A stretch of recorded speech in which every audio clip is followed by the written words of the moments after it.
Dá pra ver que o trabalho do Junji Ito seguido parte de algumas decisões bem simples. Ele pensa primeiro em um conceito, um tipo de evento. Tipo, e se algumas pessoas começassem a ficar paradas em alguma posição na rua por dias sem nenhuma explicação? A partir daí ele escreve a história com base nesse conceito ou para chegar nesse evento. Num compilado de contos dele eu conheci um que chamava O Pintor. O conto é bem simples. O pintor, bastante conhecido numa das suas exposições, conhece essa mulher. Ela ofende a atual modelo das pinturas dele, dizendo que a beleza nem se compara a dela, e se escala para substituir ela como um modelo. O pintor fica obcecado com a mulher e começa a pintar ela várias vezes para tentar realizar o desejo dela de ser imortalizada, na plenitude da própria beleza.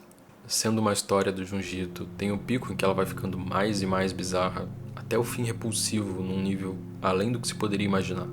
Na época que eu li, eu não sabia que era um conto dentro de uma história maior, que aquela personagem era Tomi, a personagem mais importante e que vai aparecer obsessivamente nos mangás do Ito, tanto direta quanto indiretamente. Tudo começa no primeiro capítulo de Tomi, que também é o primeiro trabalho publicado pelo Junji Ito. O mangá começa com a frase: "A minha amiga Tomi tá morta. Pedaços do corpo dela foram encontrados em vários lugares." A gente conhece um núcleo pequeno de personagens num contexto de luto pela morte da Tomi, uma colega de sala, todos lidando com tristeza e pedindo para acordar caso aquilo fosse um pesadelo. O professor da sala fala sobre como o que aconteceu com ela foi um choque para todo mundo e que ele tá profundamente deprimido.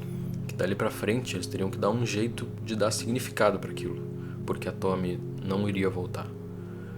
Claro que ele é interrompido antes de terminar a frase por uma Tomi como se nada tivesse acontecido, entrando na sala e pedindo desculpa pelo atraso.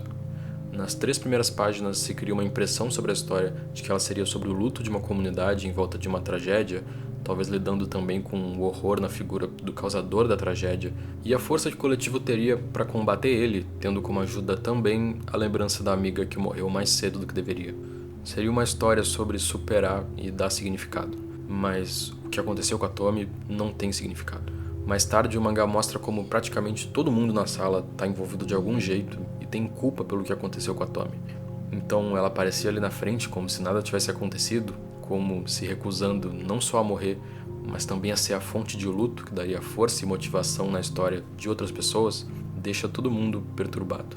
Como se ela tivesse quebrado uma regra fundamental e não ter aceitado ter nascido morta na história e seu sacrifício para desenvolvimento de personagem que os personagens e o leitor esperavam e queriam que ela fosse. Essa vai ser uma história sobre Tomi. Várias histórias sobre Tomi.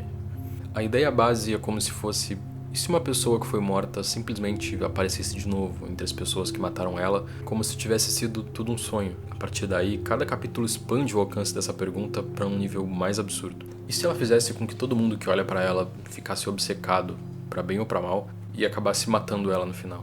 E se ela se multiplicasse cada vez que é morta ou cortada? Os caminhos que ele explora nos vários capítulos de Tomi são muitos e vão além inclusive do próprio Tomi.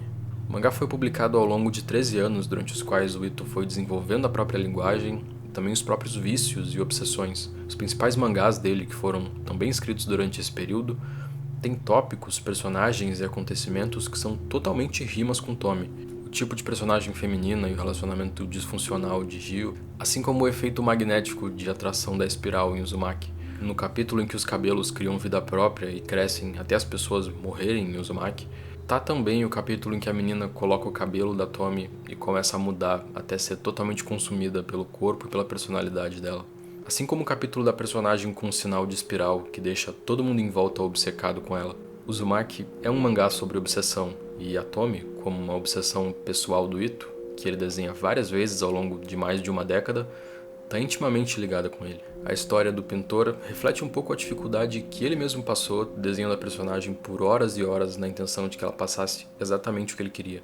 A Tomi nasce desses esforços como um vetor de obsessão, como um símbolo de mulher monstruosa que no próprio conceito carrega uma versão amaldiçoada dos próprios ciclos, morrendo várias vezes de várias formas diferentes num ciclo interminável em que ela causa atração ou repulsão absoluta das pessoas em volta dela, até ser assassinada e fragmentada, sempre num banho de sangue para voltar de novo logo depois.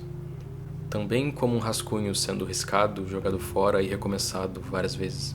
Ela nunca reage com violência à ofensiva das pessoas que querem matar ela, como se a morte fosse uma etapa que se repete várias vezes na vida dela, que ela já aceita com resignação ou até busca ela. Essa passividade, que é a maldição da história trágica da Tommy, é contraposta com um lado ativo em que ela influencia e faz tudo girar em torno dela. Todos os personagens que são apresentados no começo de cada conto, com seus problemas e histórias, estão condenados a virar personagens secundários de uma Tommy que quer desesperadamente ser imortalizada enquanto dá tempo, ser representada de alguma forma. Um desejo que o Junji Ito representa nas consequências mais grotescas e distorcidas. Essa influência no trabalho do Ito é grande a ponto de, em qualquer história dele, a qualquer momento, se poder sentir de repente o olhar e a influência da Tommy, como se a qualquer momento uma batida na porta pode ser ela com uma face diferente. A vontade de poder de uma série de horrores que estão espalhados pelo cotidiano, pelo banal, esperando e desejando uma chance de emergir, de ser protagonista da história. Meu nome é Otávio e o mangá de Tommy acabou de ser publicado no Brasil e, como dá pra ver pelo vídeo, eu recomendo bastante. Então eu vou deixar na descrição o link tanto do Tommy quanto do Gil, que eu também acho incrível, e uma coletânea de contos do Junji Ito, que foi publicada aqui também, que é muito boa. Então dá uma olhada ali nos links e lembrando de comprar pelo nosso link, também ajuda o canal. Muito obrigado pela atenção.